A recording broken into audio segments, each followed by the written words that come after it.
Glória a Deus, que o nome do Senhor seja glorificado. Mais uma vez nós estamos aqui diante do Senhor, um culto online, mas sabemos que a presença do Espírito Santo está sobre nós. Onde você estiver, na tua casa, no teu trabalho, seja no teu celular, no teu tablet, no teu iPad, no teu computador, onde estiver, tenho certeza que Deus vai abençoar a tua vida. Às vezes nós olhamos aí para essa tecnologia, olhamos para tantas coisas. No tempo de Jesus não tinha nem Bíblia, nem papel. Ali eles escreviam no pergaminho, tinham aquele processo todo. E hoje nós temos até a facilidade de nós termos uma Bíblia de papel conosco, que nós levamos para lá e para cá, né? Também temos aí as Bíblias nos nossos aparelhos eletrônicos, temos aí. E ficou diferente esse mundo que nós estamos. E agora, uma igreja virtual em que nós pregamos a palavra, levamos a salvação a tantas vidas, tantas pessoas, de uma maneira diferente daquilo que o próprio Cristo fazia, o próprio Jesus, quando esteve na terra, ele fazia. O que ele estava lá fazendo? Ele andava com as multidões, ele falava, as pessoas, alguns ali historiadores, às vezes anotavam, e o próprio evangelho que foi escrito, né, foi escrito por historiadores ali, pessoas que desejavam contar a história de Jesus Cristo, e esta palavra chegou até nós, né, através das epístolas, das cartas, dos livros, de relatos de homens e mulheres. E hoje nós estamos aqui nessa posição diferente. Às vezes eu fico pensando, né, como que Jesus faria se tivesse nos dias de hoje aí, uma internet super potente, uma super câmera, ou ele usaria um celular andando na rua, pregando e falando? Não sei, né? São coisas para a gente ficar pensando, né? Elvis, Raquel, todo mundo aqui, minha família hoje, a família Buscapé está aqui presente também, louvando ao Senhor, é uma grande bênção. Eu quero agradecer aí a Deus porque tem dado essa oportunidade, né? Cada dia que eu venho aqui pregar a palavra, para mim é um alívio, né? Poder exercer o meu chamado. Não é só a pregação em si, que é o chamado, mas o exercício de ministrar a palavra, de levar a palavra, faz parte da minha essência e eu gosto muito. E agradeço ao pastor Marcílio, que tem nos dado esse espaço aí, tem sido tão bom para mim. Bom, hoje eu quero ministrar sobre os 3 P's na nossa vida. Por que eu escolho esses temas assim? Eu gosto de ser um pouco mais didático, gosto de fazer você pensar comigo, acrescentar algumas coisas e trazer essa modernidade que todo mundo coloca aí. Às vezes você vai fazer um curso, então as pessoas colocam alguns itens, algumas coisas lá, né? Então eu também trago essa modernidade. Nem sei se é ser moderno assim, né, meu? Né?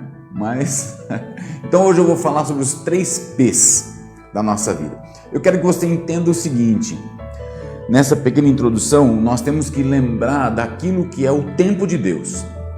O tempo de Deus, para nós, ele não é um tempo que nós marcamos no relógio. Não é um tempo que nós ficamos ali mensurando, né? Para Deus, um dia vale como 1000 anos, e 1000 anos como um dia. A mensuração, o tempo de Deus é diferente do nosso. Às vezes nós ficamos ansiosos, nós ficamos aí agitados e nós queremos fazer da nossa maneira as coisas ao nosso jeito. E isso aí muitas vezes traz uma condição para as pessoas em que elas exacerbam, elas trazem muito mais a sua ansiedade à tona por conta de não entender o tempo de Deus, né? Então, a amargura começa a desenvolver, as pessoas começam a desvanecer pelo caminho, achar que está demorando demais. E esses 3 passos que eu quero falar com você hoje, eles têm que estar aí sempre na nossa mente. Por quê? Eu tenho que entender a diferença entre o primeiro e o último passo, que eu vou falar para você daqui a pouco quais são os 3 passos. Mas você tem que entender a posição que você se encontra. Eu acho que essa é a maior dificuldade do ser humano.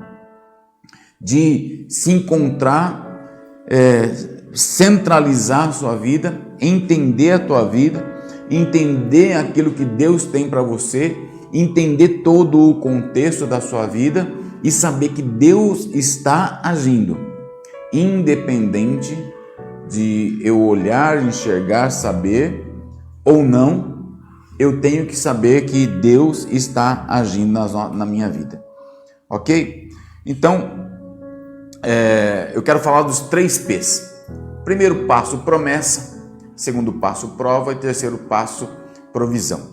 Vou falar desses 3 P's aí. O primeiro passo é o passo da promessa. Promessa, quando nós falamos de promessa, todo cristão, todo crente tem as suas promessas.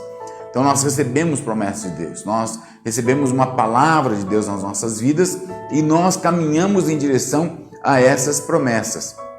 Nós caminhamos em direção àquilo que Deus tem para as nossas vidas. E a definição de promessa é afirmativa de que se dará ou fará alguma coisa, compromisso oral ou por escrito. Deus chama Abraão. Um texto que está nas nossas vidas, né? Abraão, o capítulo 12 de Gênesis, ele fala assim, Deus falando, então o Senhor disse a Abrão, ainda não era nem Abraão, era Abrão, antes dele mudar de nome, sai da tua terra, do meio dos teus parentes, fica na tua casa, sai da casa do teu pai, vá para a terra que eu te mostrarei, farei de você um grande povo, o abençoarei, tornarei famoso o seu nome e você será uma bênção. Gênesis capítulo 12, versículo 1 e versículo 2. Quando você olha para Abraão, ali Deus começa uma promessa na vida de Abraão. Ele começa a falar de Abraão. Abraão era de uma região chamada de Ur dos Caldeus. Ele tinha uma parte de idolatria, ele tinha vários outros deuses e de repente Deus, o Deus Todo-Poderoso, o Criador dos céus e da terra, chama ele para uma missão, chama ele para um propósito, chama ele para dar uma direção de vida e que nem ele mesmo saberia o tamanho, né, daquilo que Deus faria com ele. Tanto é que depois Deus fala assim, Abraão, o que eu estou falando para você é muito grande, a promessa que eu tenho para você é muito grande, sai da tua tenda, olha para as estrelas do céu, vê se você consegue contar, olha as areias do mar, vê se você consegue contar, o que eu tenho para você é muito grande, é maior do que você pode imaginar. Então Abraão, ele recebe promessas de Deus. Então as promessas de Deus, farei de você um grande povo, eu te abençoarei, eu tornarei famoso o seu nome e você será uma bênção. Essas são as 4 principais bênçãos ali do chamado de Abraão. Ele recebe aquela promessa. Ele sai da terra dele, ele vai para a terra que Deus estava mostrando para ele e começa a galgar, a caminhar em direção àquelas promessas que Deus tem. Ele não sabia o que iria acontecer, mas ele tinha uma promessa. Nós, na nossa vida, nós também recebemos as mesmas promessas. Você olha Gálatas lá, você vai ver que as promessas que foram feitas a Abraão chegaram até nós. Até eu e você aqui em Marília, que nós estamos agora, né? Aí na África, nossos queridos irmãos lá da África, né? Você que está em outros países nos assistindo, chegou até você através dessa promessa que Deus fez a Abraão.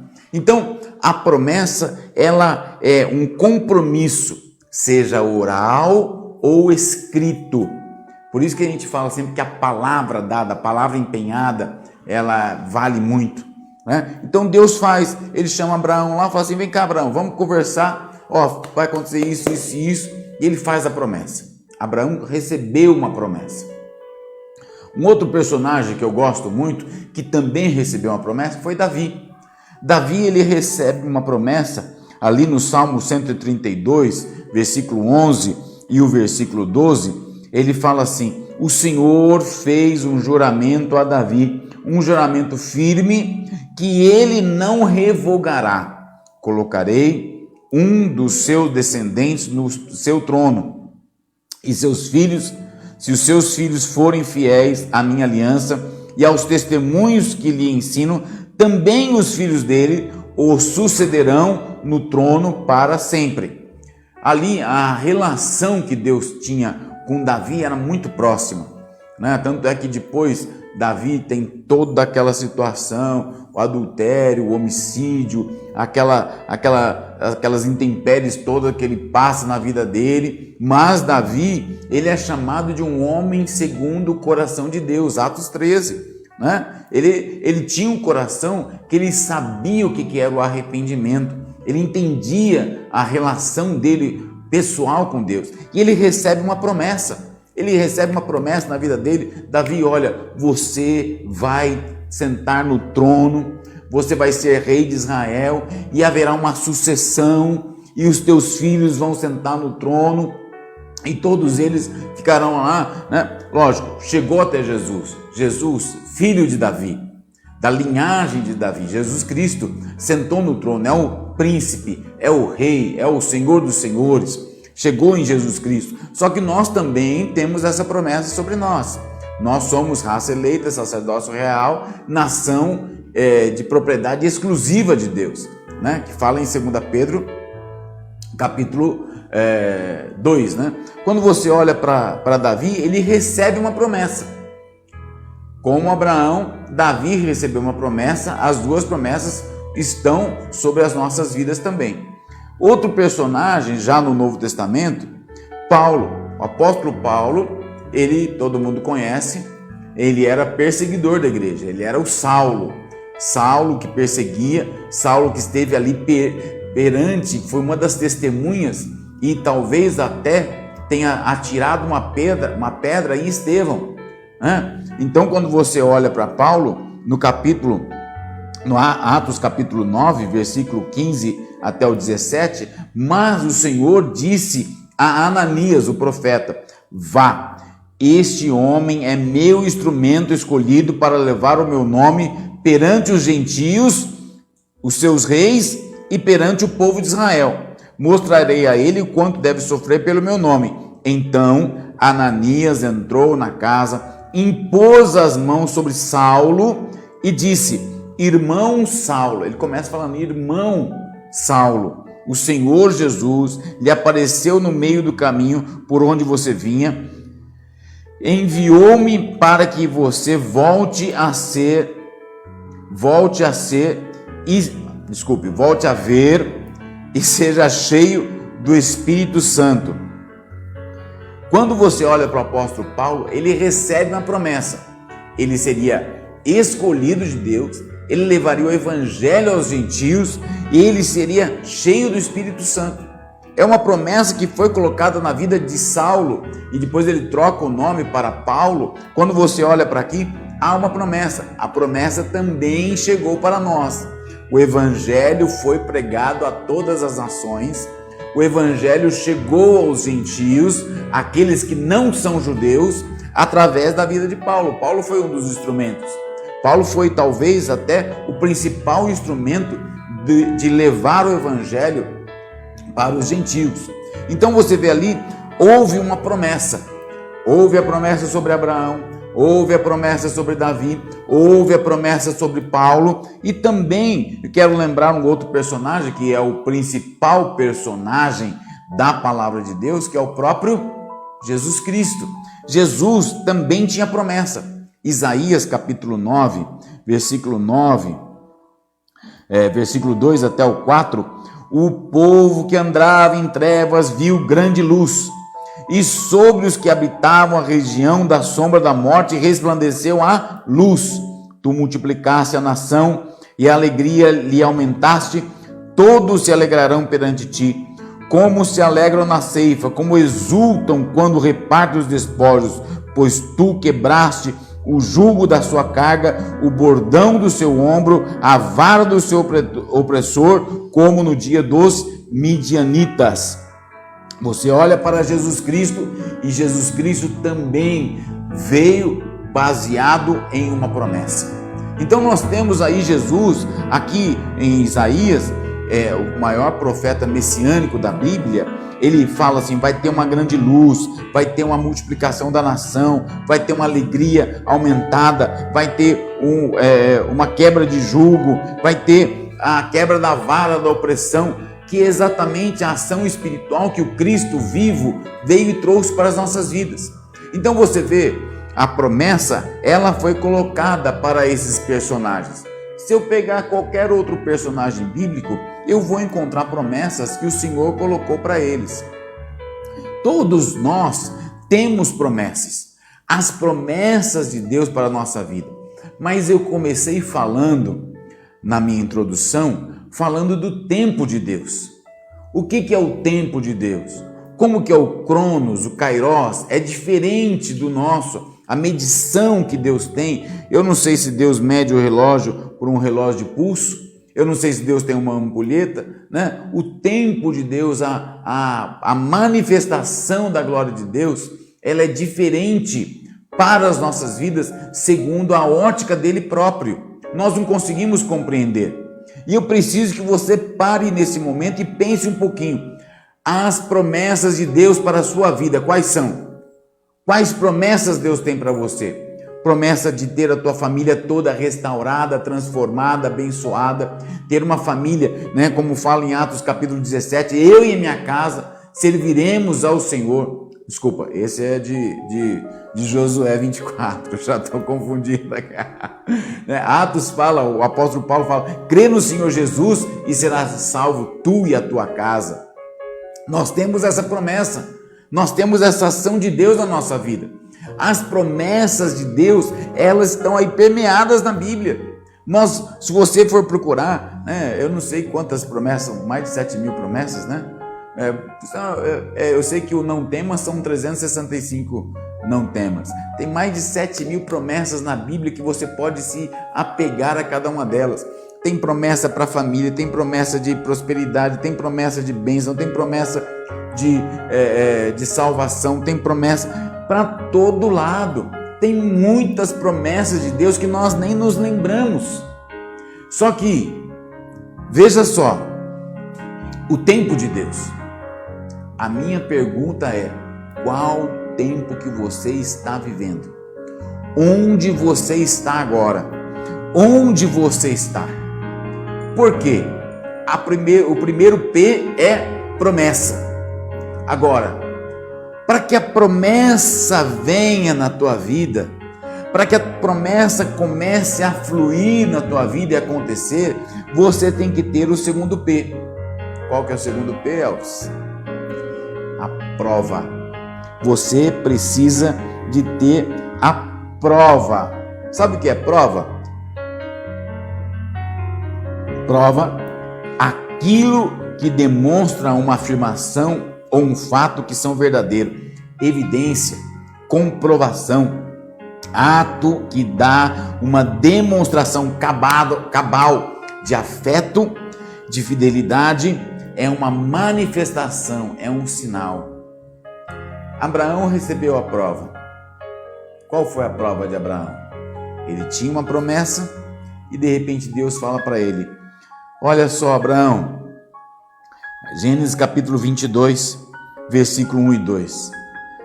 Aconteceu que depois dessas coisas, Deus provou a Abraão e disse: Abraão, ele disse: eis-me aqui, toma o teu filho, o teu único filho, Isaque, a quem amas, vai à terra de Moriá e oferece-o ali em holocausto sobre uma das montanhas que eu te direi.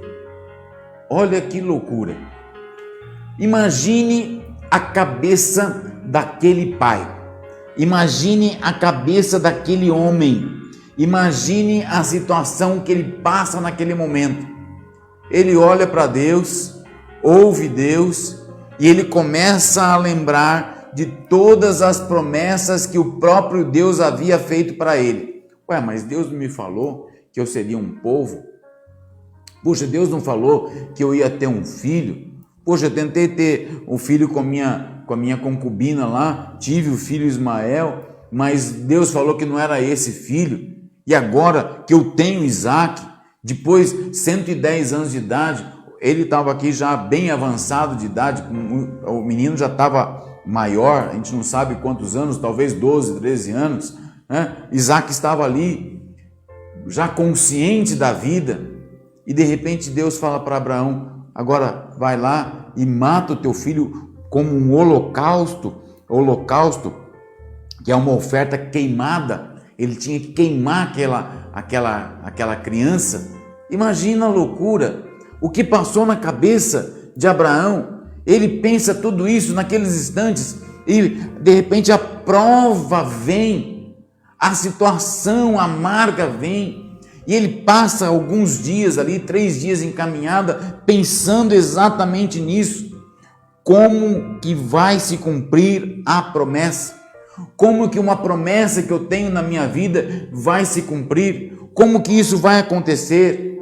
O próprio Hebreus, ele responde, quando Abraão estava lá para matar o seu filho, fazer ali o sacrifício do seu filho, ele responde, Hebreus fala assim, porque Abraão no seu íntimo sabia que Deus poderia ressuscitá-lo, né? Mas ali, a loucura, aquela situação toda, e muitas vezes na nossa vida é assim, nós temos uma promessa, mas passamos por uma prova. Nós temos uma promessa que seremos bênção, que seremos um povo abençoado, nós teremos uma promessa que nós teremos uma família abençoada, nós temos uma promessa que nós viveremos o melhor dessa terra, nós temos essa promessa. Só que de repente, você olha e vem uma prova. Qual que é a primeira coisa que a gente fala? A gente começa já a esfriar a nossa fé, falar que Deus se esqueceu, começamos a falar que Deus nos abandonou, porque o nosso tempo não está alinhado com o tempo de Deus.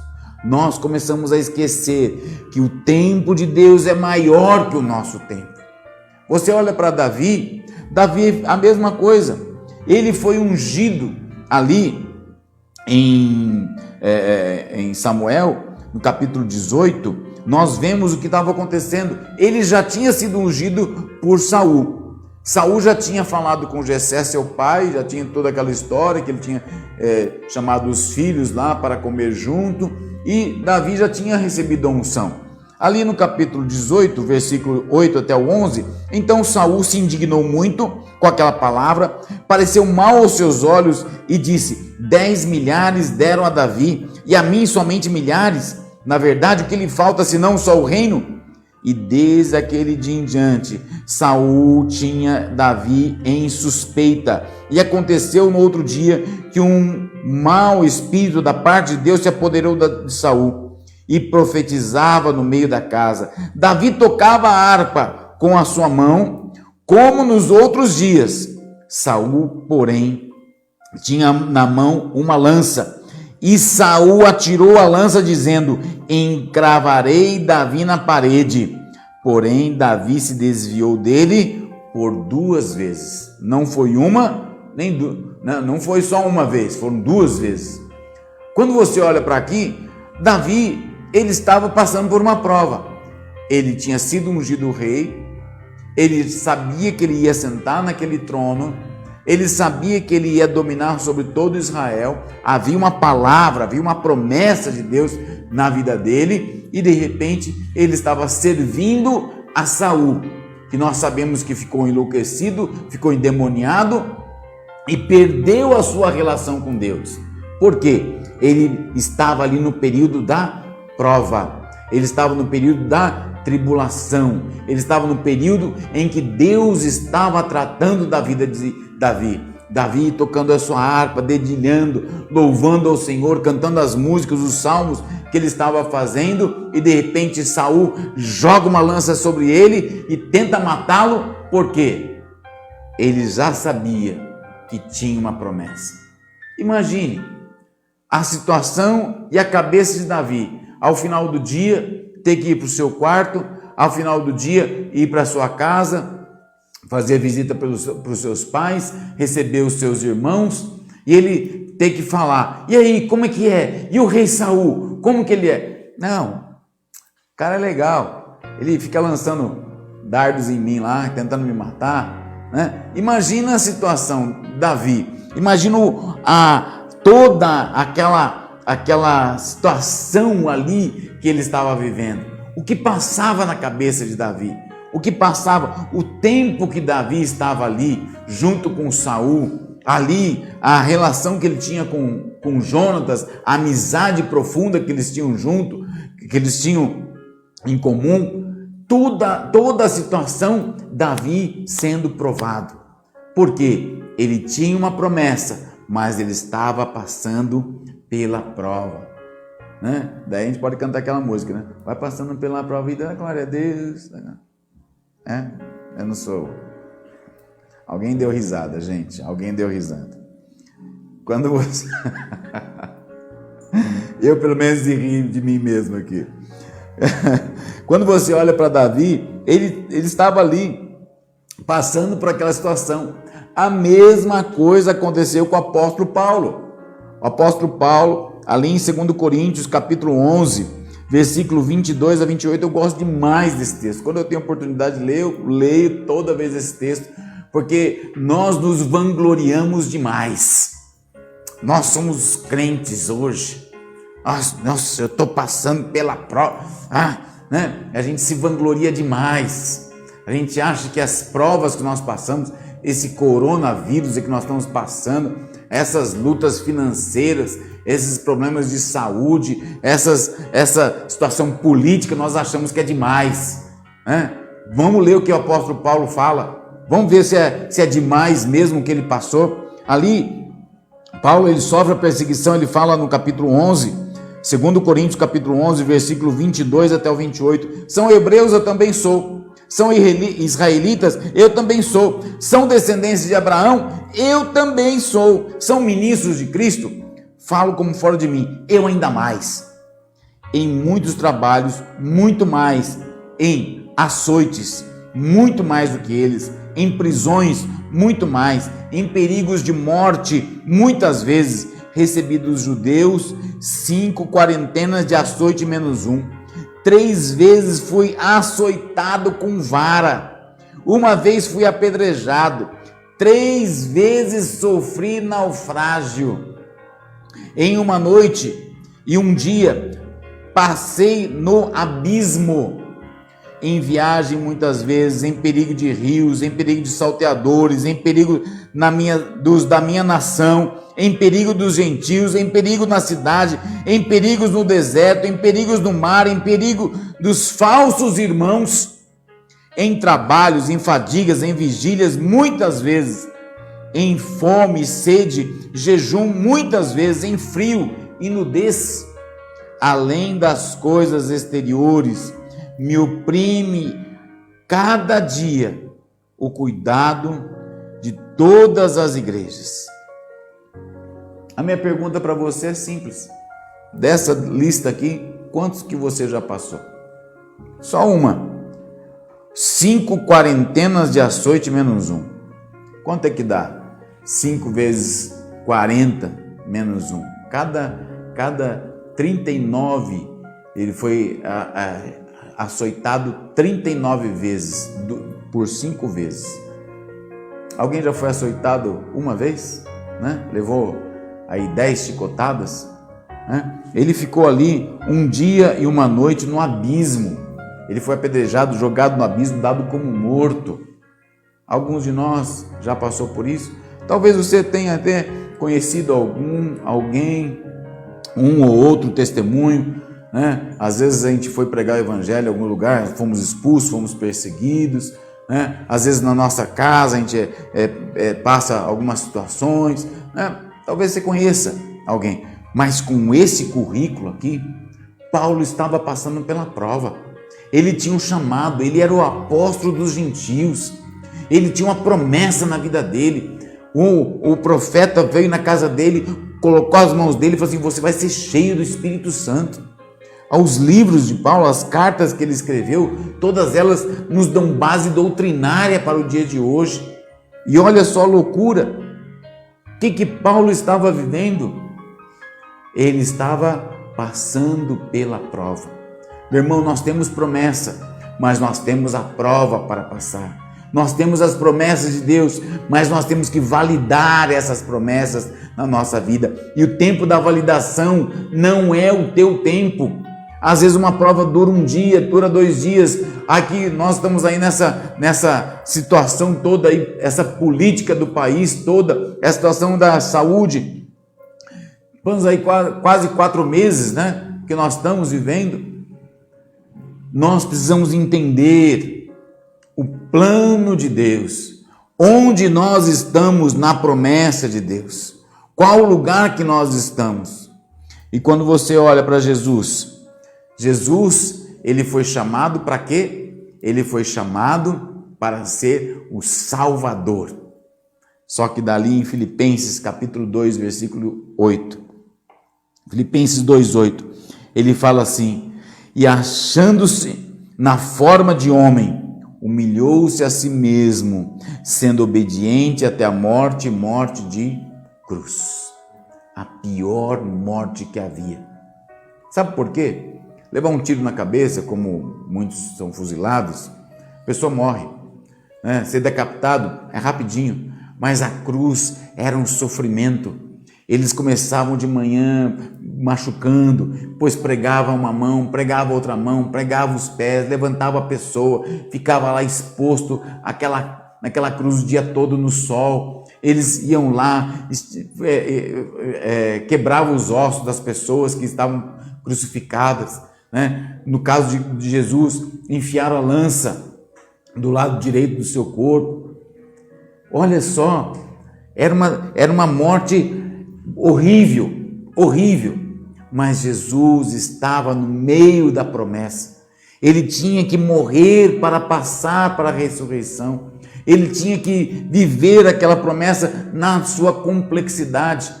Olha que coisa, quando a gente olha para a promessa na nossa vida, nós queremos que ela se cumpra rapidamente, mas nós esquecemos que existe o período da prova. O primeiro P que o cristão tem é a promessa. Você tem promessas de Deus para a tua vida. Você tem promessas que o Senhor vai te abençoar, vai cuidar de você. Só que você tem a prova, que nós passamos por ela. Todo cristão passa por prova. Todo cristão passa por momentos de dificuldade. E você pode pegar qualquer outro personagem, você vai encontrar esses 3 P's nos personagens. Você vai encontrar todos eles andando na promessa, vivendo uma prova para validar a promessa. Só que daí vem o terceiro P. O terceiro P é a provisão. O terceiro P é a provisão. O provisão é ato ou efeito de prover, provimento, abastecimento, fornecimento. Eu acho que eu poderia pregar só esse tema aqui, a provisão, né?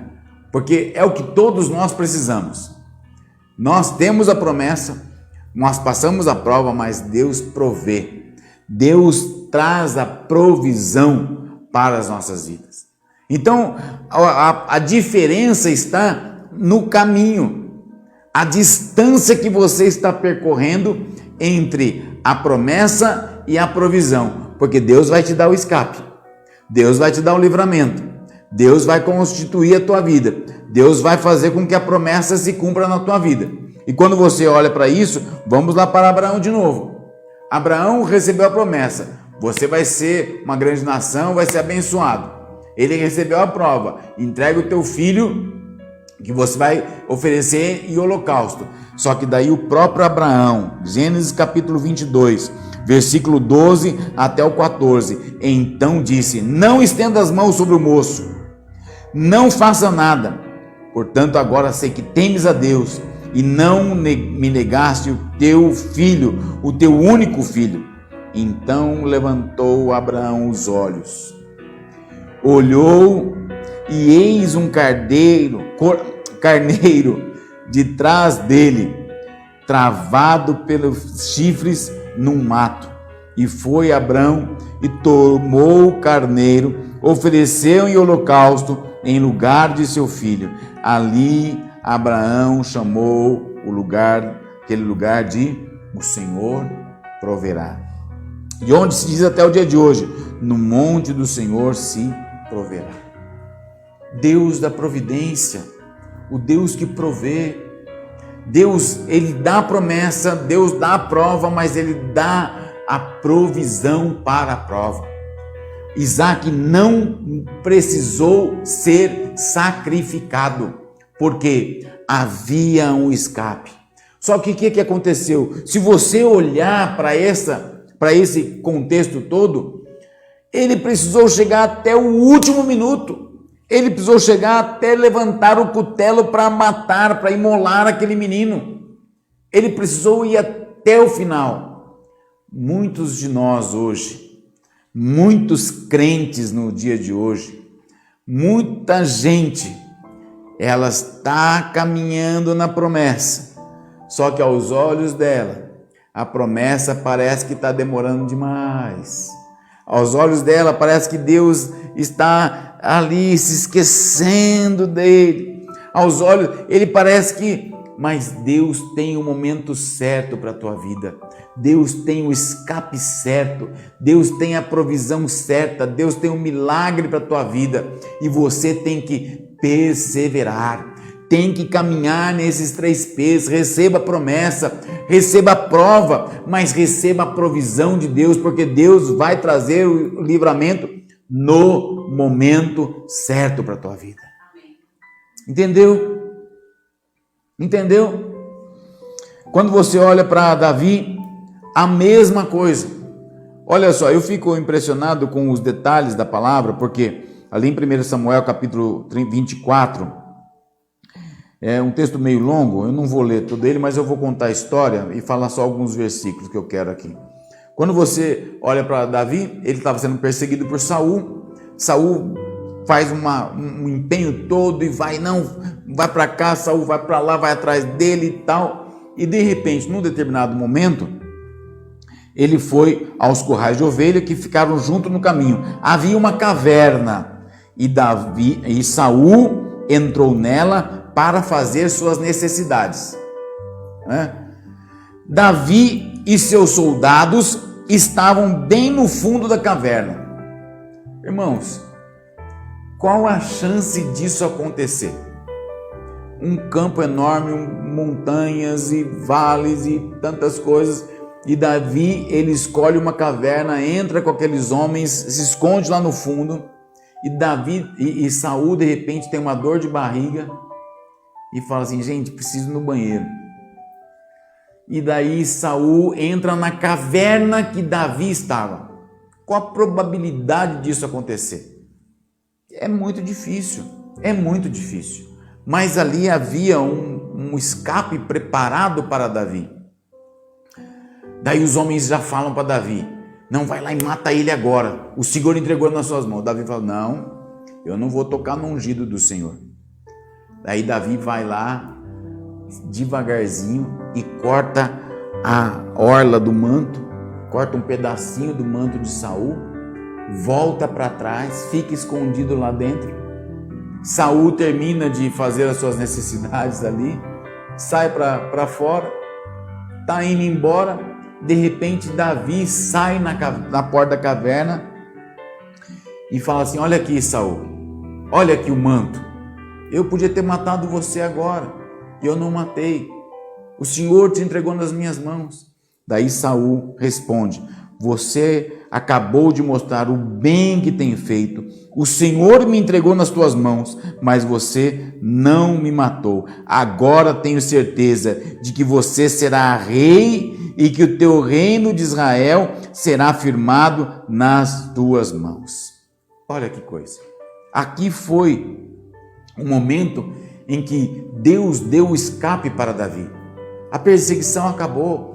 Ali, depois acontece toda aquela coisa, Saul vai para a guerra, é morto na guerra, os seus filhos também são mortos e Davi passa a reinar. Mas Davi teve que esperar, porque ele tinha sido ungido, mas não tinha sido constituído. Ele recebeu a promessa, ele tinha uma promessa física, ele tinha um óleo na cabeça dele, mas ele precisava esperar o tempo de Deus. O tempo de Deus para Davi era que Saul fosse morto, para que ele assumisse o reino, mas ele não podia intervir na ação de Deus. E nós muitas vezes queremos fazer o quê? Ajudar a Deus.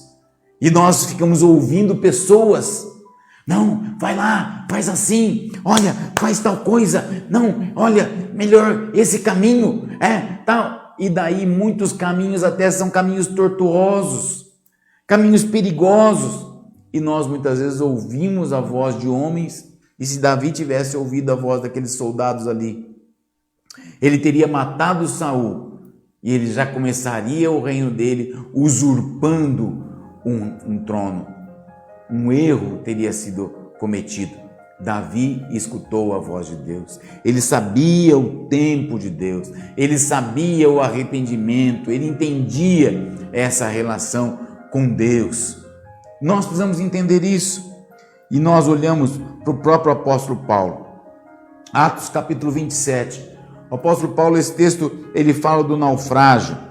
Atos 27, do versículo 14 até o 26, conta o naufrágio. E aqui, se você quiser, você encontra também os três P's. A promessa, a prova e a provisão. Nesse mesmo texto de Atos 27 aqui, você encontra o apóstolo Paulo recebendo isso. E ele fala assim: o navio foi arrastado por uma tempestade, sem poder resistir ao vento, nós cessamos as manobras e ficamos à deriva. O apóstolo Paulo estava no navio, estava sendo levado a Roma como prisioneiro, e de repente vem um vendaval e eles perecem ali.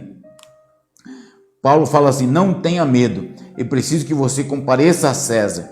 Deus, por sua graça, deu-lhes as vidas de todos os que estão navegando com você. Assim, tenham ânimo, senhores. Creio em Deus que acontecerá do modo que foi dito. Devemos ser arrastados para alguma ilha. E foi o que aconteceu. Deus, ele já sabia, e ele tinha uma promessa para cumprir na vida do apóstolo Paulo. Ele precisava chegar até Roma, ele precisava falar do evangelho. Roma precisava ser convertida, que foi o que aconteceu na história. Quando você olha para aqui, para esse texto, você vê que a promessa de Deus estava sendo cumprida, mas ele estava passando no meio, literalmente, de um naufrágio, literalmente de uma tempestade, literalmente eles tiveram que nadar lá com tábuas, que não sabia nadar, ninguém morreu. Mas o que estava acontecendo? O que precisava? Ele precisava confiar na promessa que Deus lhe havia dado. Confia na promessa, olha para a tua promessa, fica de olho na promessa. Por isso que eu falei para você, que lugar que você está? Onde você está se achando? Na promessa? Na prova? Ou no cumprimento, na provisão que Deus está te dando? Nós precisamos entender o nosso lugar. E o próprio Jesus Cristo, Atos capítulo 4, versículo 10, versículo 12. Apóstolo Pedro, diante de uma multidão de pessoas, ele começa a falar, e é um dos textos mais lindos da palavra de Deus. Ele fala assim: saibam os senhores, de que todo o povo de Israel, que por meio do nome de Jesus, o Nazareno, a quem os senhores crucificaram, mas a quem Deus ressuscitou dos mortos, este homem está aí curado diante dos senhores. Este é Jesus, a pedra que vocês construtores rejeitaram e que se tornou a pedra angular. Não há salvação em nenhum outro, pois debaixo do céu não há um outro nome dado aos homens pelo qual devamos de ser salvos. Meu Deus, Jesus, ele sabia o caminho, ele sabia que ele viria em carne, ele sabia que ele seria ali chicoteado, ele sofreria traição, ele seria crucificado, mas ele sabia ele sabia da ressurreição, a responsabilidade de Jesus. Eu fico pensando no Getsemane. Jesus estava ali, né, com os seus discípulos, e ele chamou os 3 lá para orar com ele, né? Chegou lá e Jesus estava angustiado, a sua carne, ele sabia, e ele fala: Pai, se for da tua vontade, passa de mim esse cálice. Ele volta para aqueles discípulos dormindo, né? Fica ali. Jesus, sabe o que ele podia ter feito? Jesus podia falar assim: quer saber, meu? Eu vou embora. Jesus podia ter virado as costas, deixado todo mundo dormir, ir embora, sair da Galileia, ninguém nem ia saber onde Jesus estava. Quando acordasse, o que aconteceu? O que aconteceu? Cadê Jesus? Cadê Jesus? E Jesus tinha ido embora. Jesus tinha essa opção, sim. Ele era homem, a parte carnal dele. Ele poderia ter feito isso, mas ele sabia da promessa que tinha que ser cumprida, porque não há salvação em nenhum outro nome. A responsabilidade de Jesus em morrer na cruz por nós e trazer a salvação para as nossas vidas. Deus providenciou o escape para Jesus foi a ressurreição. Ele foi ressurreto num corpo diferenciado. Nós precisamos entender isso. Por quê? Todas as vezes que nós olhamos para esses 3 P's, nós temos que analisar a nossa vida. Todos nós. Eu dei o exemplo aqui de Abraão, eu dei o exemplo aqui de Davi, eu dei o exemplo do apóstolo Paulo, eu dei o exemplo do próprio Jesus Cristo, mas as nossas vidas também. Nós somos esses. Nós somos aqueles que receberam promessas nas suas vidas. Aqueles, como eu falei no começo, tem mais de 7.000 promessas na sua vida. Aqueles que todos os dias, quando lê a palavra, olha para a palavra, encontra verdades espirituais, começa a ler, começa a olhar e começa a enxergar verdades espirituais que Deus tem, promessas de Deus. Mas nós muitas vezes estamos no caminho e o caminho é esburacado, às vezes o caminho é uma montanha, às vezes o caminho é um vale e nós passamos a luta, passamos a prova e nós, nesse momento, é o momento em que nós temos que olhar para a promessa. Aonde eu vou chegar? Aonde eu quero chegar? Onde você quer chegar? Que promessa você quer ter na sua vida? Que promessa você quer que seja realizada na tua vida? Apocalipse fala: ser fiel até a morte e dar-te-ei a coroa da vida. Eu quero que essa promessa se realize em você. Eu quero que esta verdade seja a tua verdade. Não a verdade que as pessoas têm falado aí. Ai, segura a promessa, toma posse da promessa. Ai, é a promessa de Deus. Ai, e promessa. E cada dia, daí você pega uma caixinha de promessa com um monte de versículo. Né? Amém, glória a Deus, são promessas. Mas dessas promessas, qual delas você tem se apegado, olhado e falado: essa é minha e eu vou até o fim com Cristo Jesus. Essa é minha e eu vou para a cruz, eu vou para o naufrágio, eu vou para a prova, eu vou para a luta, porque eu sei que Deus me dará o escape, Deus me dará o livramento, Deus me dará a provisão. Eu sei disso. Quando você olhar para isso, essa verdade se tornar verdade na tua vida, tenho certeza de que muito mais coisas vão acontecer sobre você. Feche os teus olhos, onde você estiver agora. Baixa a sua cabeça, se você pode. Clame ao Senhor, fala: meu Deus, eu não posso me esquecer das promessas, eu não posso me esquecer dessas verdades. Fale com o Senhor, quais promessas, lembre Ele agora, quais promessas que você tem. Promessas de salvação para a tua casa, para as tuas filhas, teus filhos. Senhor, eu quero orar com os meus irmãos agora, meu Pai. As promessas que o Senhor tem de salvação, promessas que o Senhor tem de livramento, meu Deus.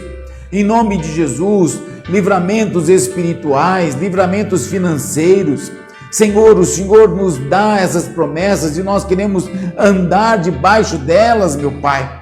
Em nome de Jesus, Senhor, nós não somos nada, mas com o Senhor nós temos tudo na nossa vida. O Senhor é o Deus da provisão, o Deus do milagre, o Deus que efetiva tanto o querer em nossas vidas, Pai, como o realizar nas nossas vidas, meu Deus. Senhor, eu quero abençoar cada irmão que está orando agora, cada um que está lembrando uma promessa. Senhor, que essa promessa seja realizada, Senhor. Providencia, Pai, para que passe rapidamente pela prova, passe rapidamente pelas situações adversas, mas que ele veja a provisão e o milagre do Senhor. Em nome de Jesus, abençoa, Senhor, com toda a sorte de bênçãos espirituais. Eu te peço, meu Deus, no nome do Cristo vivo, Jesus, o autor e consumador da nossa fé, em que não há outro senão Ele, o nosso Salvador. Amém, Senhor, em nome de Jesus. Glória a Deus. Amém, queridos. Olha, guarda isso no teu coração. Guarda esses 3 P's, né? Você tem a promessa, virá a prova, mas você vai ter a provisão. Deus vai abençoar a tua vida. Olha, eu quero falar para você, nosso projeto lá na África, nossos irmãos, nós já depositamos mais uma oferta hoje, graças a Deus, o Senhor nos deu R$1.559 para nós depositarmos lá. Você que entregou esta oferta, você que contribuiu, você que liberou a tua vida aí para ser um ofertante lá nos irmãos da África, tenho certeza, Deus vai redundar em grandes bênçãos para a tua vida. Deus vai te trazer bons frutos desta oferta que você está derramando no altar do Senhor, né? O total que nós mandamos para lá já são R$6.344 que nós já mandamos para aqueles irmãos lá. Eles não tinham o que comer, comia ou de manhã ou comiam à noite, e o Senhor já está providenciando, graças a Deus aí, né? Então louvo a Deus pela tua vida, continue fiel no teu dízimo, continue fiel nas tuas ofertas, e eu tenho certeza de que Deus vai te abençoar muito mais ainda. Estamos indo embora, mas amanhã tem mais, né? Amanhã pastor Rony estará conosco aqui e vai ser uma grande bênção. Tenho certeza de que você vai ser edificado e abençoado pelo Senhor também. Te amo em Jesus, Deus te abençoe. Tchau, tchau.